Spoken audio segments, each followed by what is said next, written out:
ದಟ್ಟ ಕಾಡಿನ ನಡುವೆ ಪ್ರಕೃತಿಯ ಮಡಿಲಲ್ಲಿ ಮರೆಯಾಗಿ ಕುಳಿತಿರುವ ಅಪರೂಪದ ತಾಣ ಹೊನ್ನಾವರ ಹರಡಸೆಯಲ್ಲಿ ಸುರಂಗ ಮಾರ್ಗ ಹೊಂದಿದೆ ಎನ್ನಲಾಗುವ ಚನ್ನಭೈರಾದೇವಿ ಕಾಲದ ನೆನಪುಗಳನ್ನು ಹೊತ್ತಿರುವ ಐತಿಹಾಸಿಕ ಬಾವಿ.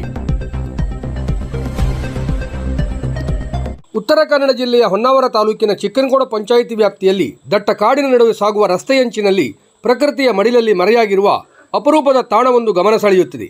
ಅದೇ ಹರಡಸೆಯ ಮೆಣಸಿನ ಬಾವಿ. ಇಂದು ನೋಡಿದರೆ ಮರಗಳ ಬೇರುಗಳ ನಡುವೆ ಕತ್ತಲಲ್ಲಿ ಕಾಣಿಸುವ ಈ ಬಾವಿ ಸಾಮಾನ್ಯ ಬಾವಿಯಂತೆ ಭಾಸವಾಗಬಹುದು. ಆದರೆ ಸ್ಥಳೀಯರ ಮಾತುಗಳು, ಹಿರಿಯರ ನೆನಪುಗಳು ಮತ್ತು ಐತಿಹ್ಯಗಳನ್ನು ಆಲಿಸಿದಾಗ ಇದರ ಹಿಂದೆ ಒಂದು ರೋಚಕ ಇತಿಹಾಸದ ಕತೆ ತೆರೆದುಕೊಳ್ಳುತ್ತದೆ.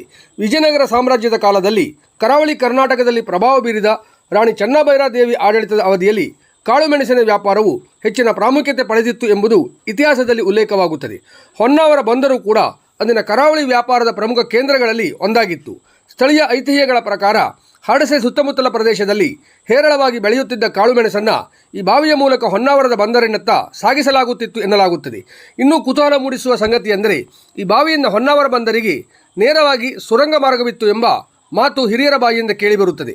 ಆದರೆ ಈ ಸುರಂಗ ಮಾರ್ಗದ ಕುರಿತು ಸದ್ಯಕ್ಕೆ ಯಾವುದೇ ನಿಖರವಾದ ಐತಿಹಾಸಿಕ ದಾಖಲೆ ಅಥವಾ ಪುರಾತತ್ವ ಸಾಕ್ಷ್ಯ ಲಭ್ಯವಿಲ್ಲ. ಹೀಗಾಗಿ ಇದನ್ನು ದೃಢಪಟ್ಟ ಇತಿಹಾಸವನ್ನು ಹೇಳುವುದಕ್ಕಿಂತ ಸ್ಥಳೀಯರ ನಂಬಿಕೆ, ಹಿರಿಯರ ಅನಿಸಿಕೆ ಮತ್ತು ಜನಪದ ಐತಿಹ್ಯವಾಗಿ ದಾಖಲಿಸುವುದು ಸೂಕ್ತ. ಆದರೂ ಈ ಕಥೆಯ ಹಿಂದೆ ಅಡಗಿರುವ ಮತ್ತೊಂದು ಸತ್ಯವನ್ನು ನಿರ್ಲಕ್ಷಿಸಲಾಗದು. ಕರಾವಳಿಯ ಕಾಳುಮೆಣಸು ವ್ಯಾಪಾರವು ಹೊನ್ನಾವರದ ಬಂದರಿನ ಮೂಲಕ ದೂರದ ದೇಶಗಳೊಂದಿಗೆ ಸಂಪರ್ಕ ಹೊಂದಿತ್ತು ಎಂಬುದು ಕರಾವಳಿ ಇತಿಹಾಸದ ಪ್ರಮುಖ ಅಧ್ಯಾಯ. ಇಲ್ಲಿಂದ ಸಾಗಿದ ಕಾಳುಮೆಣಸು ಹಡಗುಗಳ ಮೂಲಕ ವಿದೇಶಗಳಿಗೆ ರಫ್ತಾಗುತ್ತಿತ್ತು ಎಂಬ ಸ್ಥಳೀಯ ನಂಬಿಕೆಯೂ ಇದೆ. ಕಾಡಿನ ದಟ್ಟ ಹಸಿರಿನ ನಡುವೆ ಮರಗಳ ಬೃಹತ್ ಬೇರುಗಳು ಬಾವಿಯನ್ನು ಆವರಿಸಿಕೊಂಡಿದೆ. ಕಾಲದ ಹೊಡೆತಕ್ಕೆ ಸಿಲುಕಿದರೂ ತನ್ನ ಅಸ್ತಿತ್ವವನ್ನು ಉಳಿಸಿಕೊಂಡಿರುವ ಈ ಬಾವಿ ಒಂದು ಕಾಲದ ವ್ಯಾಪಾರ ವೈಭವದ ಮೌನ ಸಾಕ್ಷಿಯಂತೆ ಕಾಣುತ್ತದೆ. ಬಾವಿಯ ಅಂಚಿನಲ್ಲಿ ನಿಂತಾಗ ಮನಸ್ಸಿನಲ್ಲಿ ಹಲವು ಪ್ರಶ್ನೆಗಳು ಮೂಡುತ್ತವೆ. ನಿಜಕ್ಕೂ ಇಲ್ಲಿಂದ ಸುರಂಗವೊಂದು ಹೊನ್ನಾವರ ಬಂದರಿನತ್ತ ಸಾಗಿತ್ತೆ? ಕಾಳುಮೆಣಸಿನ ಚೀಲಗಳು ಈ ದಾರಿಯಲ್ಲಿ ಸಾಗುತ್ತಿದ್ದವೆ? ಅಂದಿನ ವ್ಯಾಪಾರಿಗಳ ಹೆಜ್ಜೆ ಗುರುತುಗಳು ಈ ಕಾಡಿನ ಮಣ್ಣಿನಲ್ಲಿ ಇನ್ನೂ ಉಳಿದಿವೆಯೇ? ಉತ್ತರಗಳು ಇನ್ನೂ ಇತಿಹಾಸದ ಕತ್ತಲಲ್ಲಿವೆ. ಆದರೆ ಸ್ಥಳೀಯರ ಮಾತುಗಳು, ಹಿರಿಯರ ನೆನಪುಗಳು ಮತ್ತು ಈ ತಾಣದ ಅಸ್ತಿತ್ವ ನಮ್ಮ ಕುತೂಹಲವನ್ನು ಜೀವಂತವಾಗಿರಿಸುತ್ತದೆ. ಇಂತಹ ತಾಣಗಳು ಕೇವಲ ಪ್ರವಾಸಿ ತಾಣಗಳಲ್ಲ, ಅವು ನಮ್ಮ ಕರಾವಳಿಯ ವ್ಯಾಪಾರ ಪರಂಪರೆ, ಕಾಳುಮೆಣಸಿನ ಸುವಾಸನೆ, ಬಂದರು ಸಂಸ್ಕೃತಿ ಮತ್ತು ಜನಪದ ನೆನಪುಗಳ ಜೀವಂತ ಕೊಂಡಿಗಳು. ಹರಡಸೆಯ ಮೆಣಸಿನ ಬಾವಿ ಇಂದು ಮೌನವಾಗಿದೆ.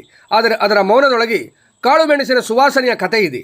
ವ್ಯಾಪಾರದ ಹೆಜ್ಜೆಗಳ ಸದ್ದಿದೆ, ಚನ್ನಭೈರಾದೇವಿಯ ಕಾಲದ ನೆನಪಿದೆ ಮತ್ತು ಇನ್ನೂ ಉತ್ತರ ಸಿಗದ ಒಂದು ಸುರಂಗದ ರಹಸ್ಯವಿದೆ. ಕಾಡು ಬೇರಿನ ನಡುವೆ ಮರೆಯಾಗಿರುವ ಈ ಮೆಣಸಿನ ಬಾವಿ ಇತಿಹಾಸದ ಪುಟಗಳಲ್ಲಿ ಸ್ಥಾನ ಪಡೆಯಬೇಕಾದ ಒಂದು ಕುತೂಹಲಕಾರಿ ನೆನಪಿನ ತಾಣ.